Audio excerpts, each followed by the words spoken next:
এটা হচ্ছে সজনে ফুল। আজ তোমাদের সঙ্গে শেয়ার করব সজনে ফুলের বড়া কি করে করতে হয়।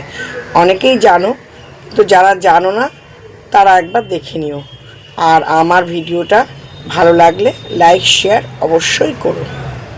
প্রথমে কি করবে, এটা তো বাজার থেকে কেনা হয়, তো তার জন্যে একটু নুন আর হলুদ দিয়ে গরম জলে, মানে জলে আর কি ভাপিয়ে নেবে, উষ্ণ করে, খুব গরম করবে না।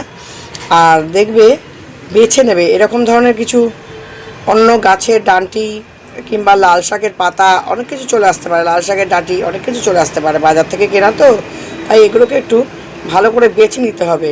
তো এই যে এরকম ডাঁটি পড়েছে, বেছে সজনে ফুল থেকে এরকমভাবে ডাঁটিগুলো বেরোলো, উষ্ণ একটু জল করেছিলাম, তাতে এতগুলো ডাঁটি বেরোলো। তাহলে এই ডাঁটিগুলো দিয়ে যদি বড়াটা করতে তাহলে কীরকম লাগতো খেতে, তাই জন্য এগুলোকে একটু বেছে ফেলে দেবে।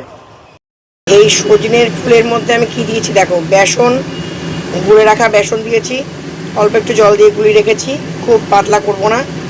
আর এই হলুদের গুঁড়ো দিয়েছি, নুন দিয়েছি, চিনি দিয়েছি, একটু ধনে পাতা দিয়েছি, গোলমরিচের গুঁড়ো দিয়েছি। এবার এটাকে মেশাবো, মিশিয়ে হাতে এরমভাবে করে বড়ার শেপে করে খুব গরম তেলে ভেজে দেখাচ্ছি। এবার একটা একটা করে উল্টাবো।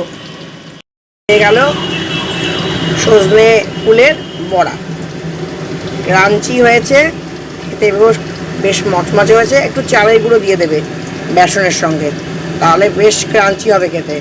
তো ফ্রেন্ডস, কীরকম লাগলো আমার এই সজনে ফুলের বড়া রেসিপি অবশ্যই কিন্তু কমেন্ট বক্সে কমেন্ট করো।